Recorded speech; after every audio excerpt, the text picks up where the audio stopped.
Update po tayo dito sa project namin sa Phase 3 Lumina Homes po ito.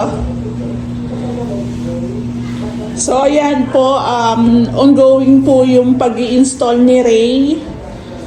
Hindi ko na siya inabutan mag-install po ng fluted panels. Last panel na lang yung naabutan ko kanina. So ito na po siya.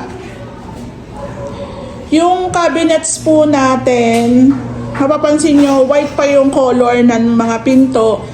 Pipinturahan din po yan ng green. Ayan. So, bali guys, recap lang po tayo.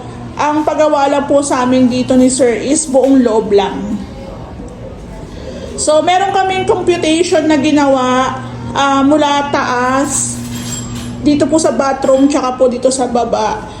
So, may mga paggawa doon, may mga sa scoop of works, meron po doon na hindi na si Sir sinali. Ayun, so pwede naman yon. Isa na po doon yung ating cove ceiling.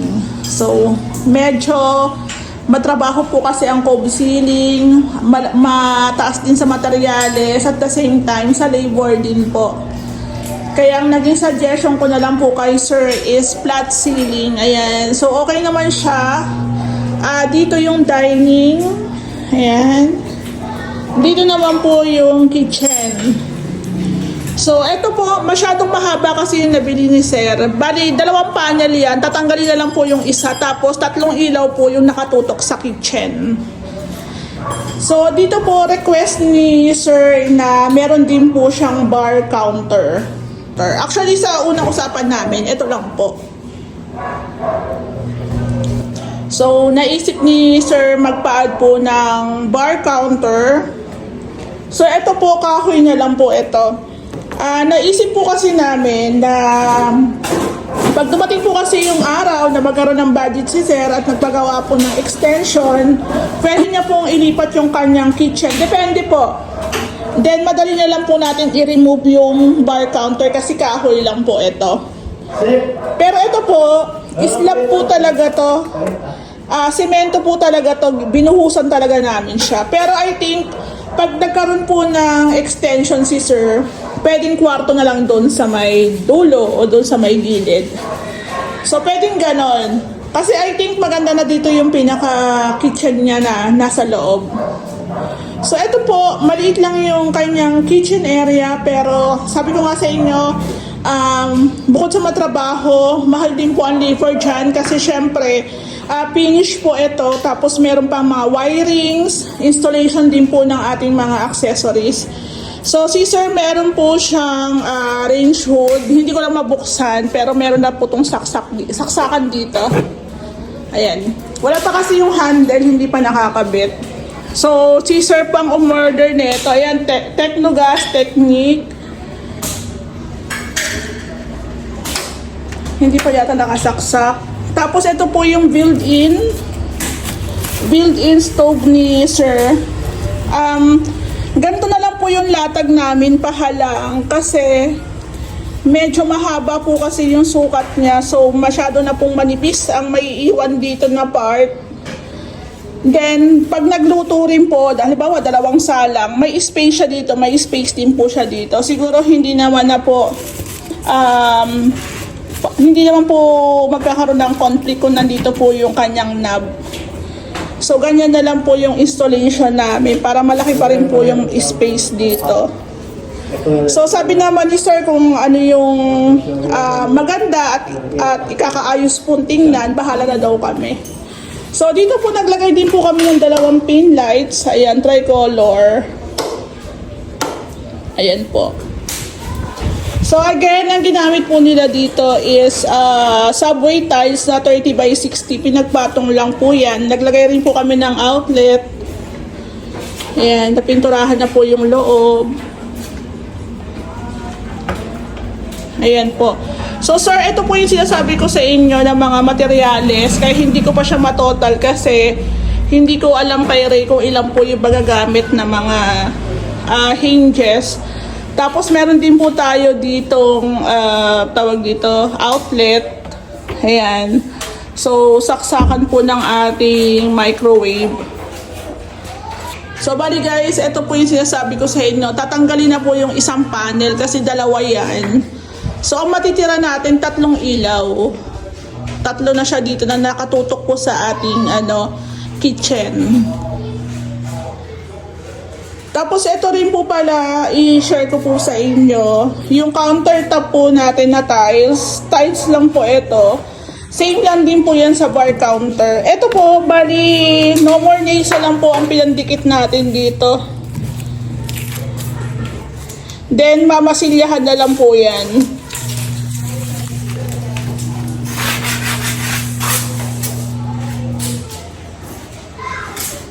Ayan, pwede naman pong tanggalin yung panel dyan. So, tsaka ito pong single kitchen sink nila, yan po. Wala na po tong divider dito. So, ganyan po ang itsura niya. So, ako na lang po ang umorder nito. Sa TikTok account ko po meron. Bali, ito po complete set na. Meron na rin pong kasamang gripo. Yan.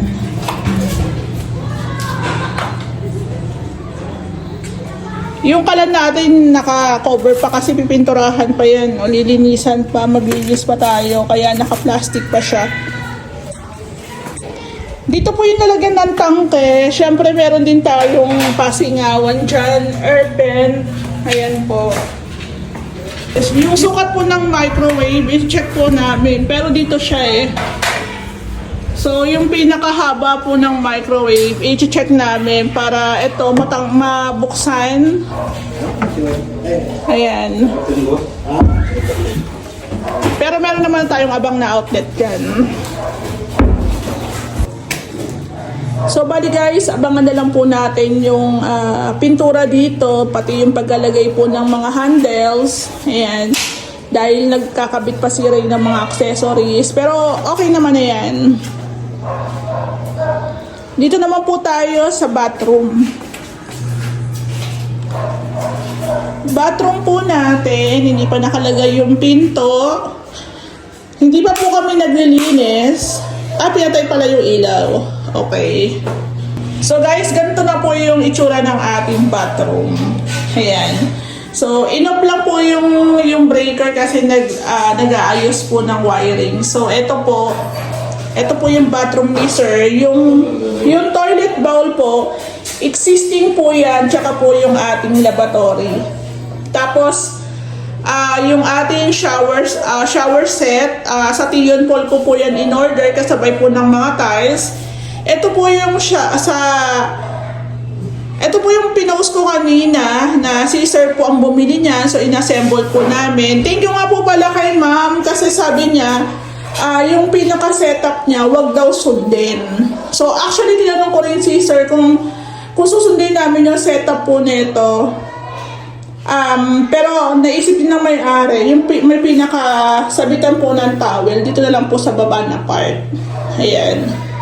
So, meron pa rin tayo. Yung space niya po, medyo nilakayan ni Ray ng gap kasi syempre kung maglalagay po tayo dito na medyo mataas, so kasya pa rin. So, dito po yung tissue, mataas pa rin, tapos doon pa. Ayan. So, ito po kung interesado po kayo dito, pinost ko po to, nasa comment section po yung pinaka-link. Doon na lang po kayo umorder. So, ito guys, linisan pa namin to. Isa ang linis na lang, pero ito nga po, na-install na po yung mga accessories. So, yung kulang na lang po dito, yung mirror, sayang lang, basag lang kasi yung pag-deliver. Enough niya muna. Sayang po yung salamin. Kompleto na sana to. So, ayan, papapalitan ni sir. Ayan po. Tapos dito nagpahabol din si sir ng mini cabinet. So, maganda rin yun para ma-hide din po itong fittings natin sa ilalim. So, isa pa yun sa gagawin ni Ray. So, ito guys, sabi dun sa comments, meron naman ng bintana, bakit naglagay pa ng exhaust fan? Pagdating po kasi ng araw na si sir is nagpa-extend po ng extension niya. So, ito po, magiging off na po siyang tingnan kung meron tayong bintana sa pinakaloob. So, parang wala na siyang gamit. So pagdating ng araw, tatakpan na po yan. So wala na siyang gamit, kaya naglagay na po kaming pasadya ng exhaust fan. Actually, may bintana sa wala, dapat talaga may exhaust fan, mas maganda. So hindi pa po natin matesting, ayan, bali madumi pa.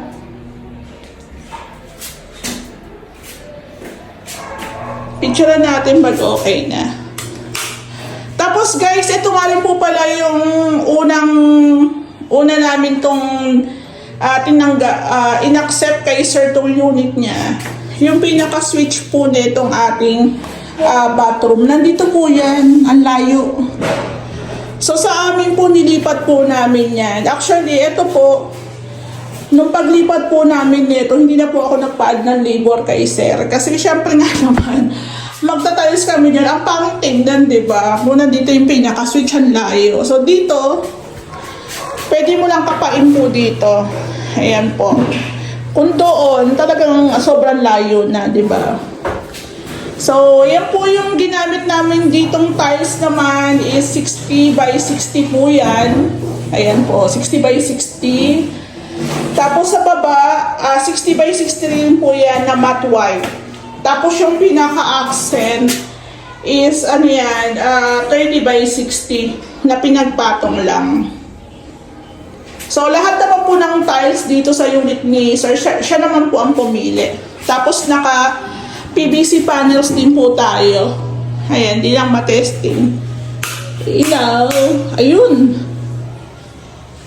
So, bali guys, ayan, may ilaw na siya. Yung ilaw ni sir, siya rin po yung bumili. Tricolor din po yan. Ayan po. Ako, mas isasuggest ko po na sa online na lang kayo bumili ng mga ilaw. Mas mura, tapos parang mas matagal pa siyang mapundi. Ayan. Meron tayong exhaust fan na sa online ko lang din po binili. Hindi siya gaano maingay.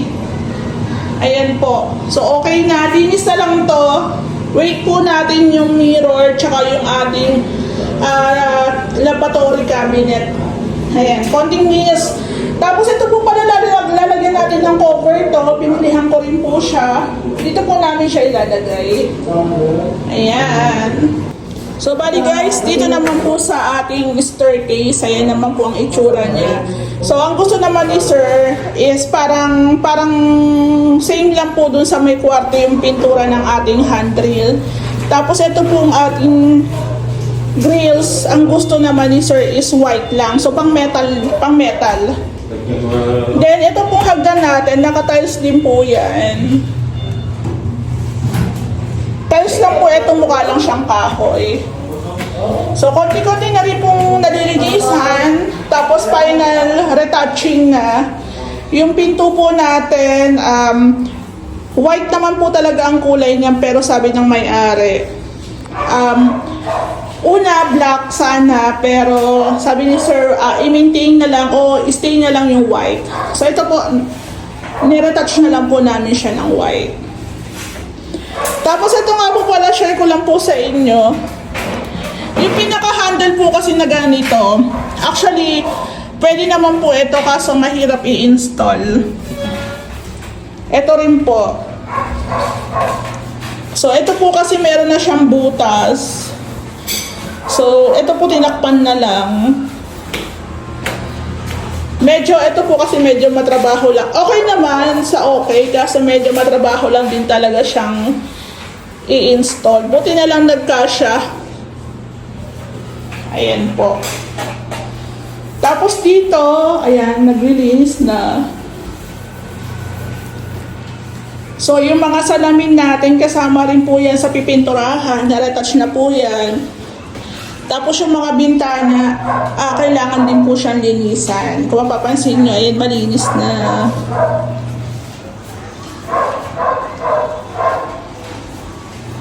So, linis-linis na. Dito nga po pala, hindi na kami gumamit ng cornisa. Medyo pricey rin po kasi yon.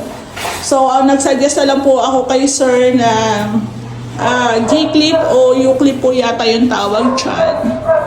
So, okay naman. Naganda rin na siyang tingnan. Ito po yung sinasabi ko sa inyo, yung pintura natin sa hagdan, same lang po dito. Ayan. Ang ganda na, di ba? So, bali, ito po, meron ng mga existing na outlets, pero naglagay pa tayo. Ayan o, naglagay tayo.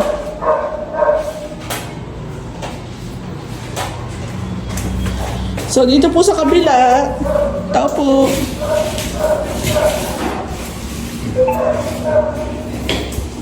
Ayan. Abala tayo dito muna.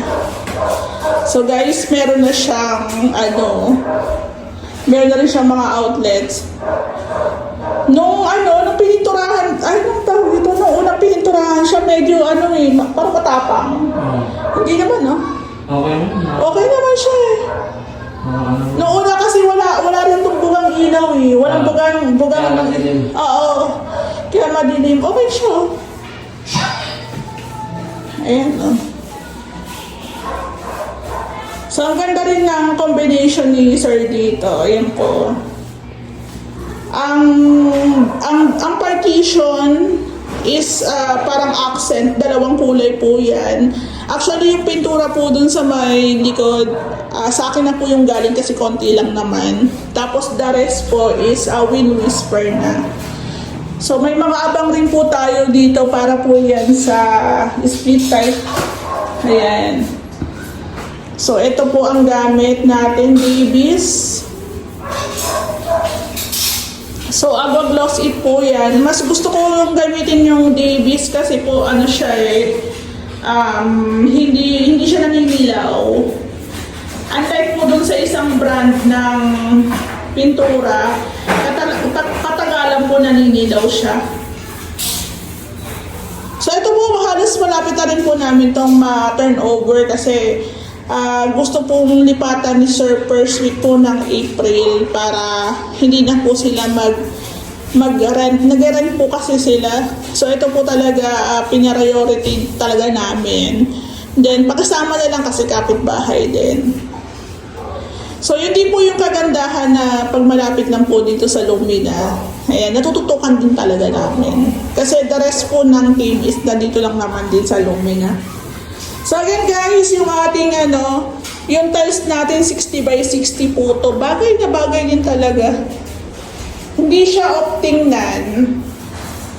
So ito rin po pala naka PVC panels din po tayo dito. Actually, ang gusto ni Sir dati share board lang. So sabi ko, nag-suggest lang din po ako na sabi ko mas maganda sana kung patungan natin ng PVC para less maintenance na rin. So ayun, buti nag-go si Sir, good decision. Konting retouch na lang pala.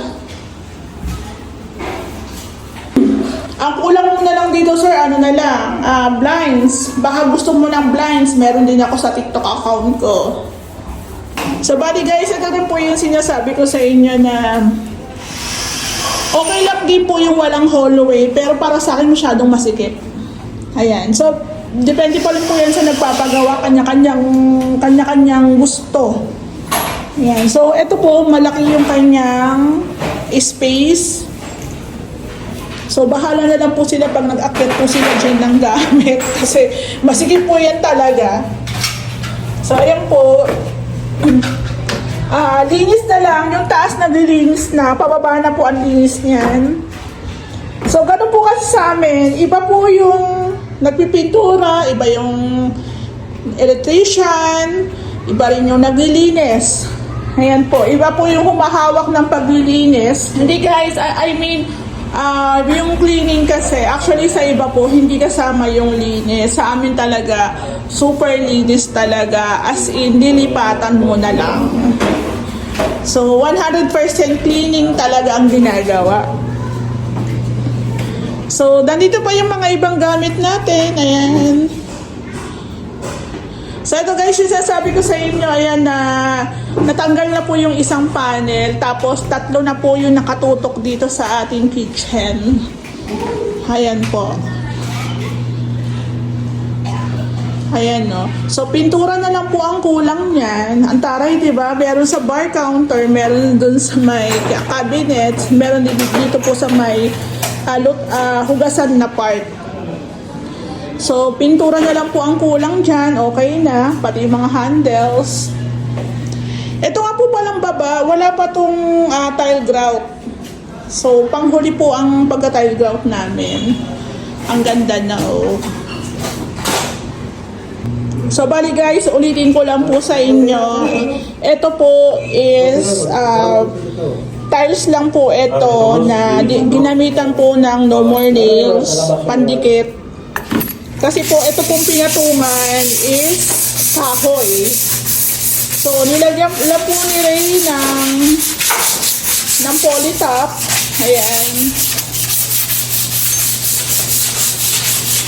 So, kung mapapansin nyo, hindi na po halata yung dugtong ng tiles tsaka po ng ating marine. Ayan po. Tapos, ito po is pipinturahan na lang din. Bali guys, si Ray na lang po ang gumawa. Sabi ko nga po sa inyo, si Ray is maalam naman po siya sa construction. Kaya ayan, siya na po ang gumawa niyan. Yung iba po kasing team natin is nasa Bacoor, tsaka nasa Gentry. Ayan. So ito siya, naka-polytop. Then pag natuyo konting liha, then pwede na natin siyang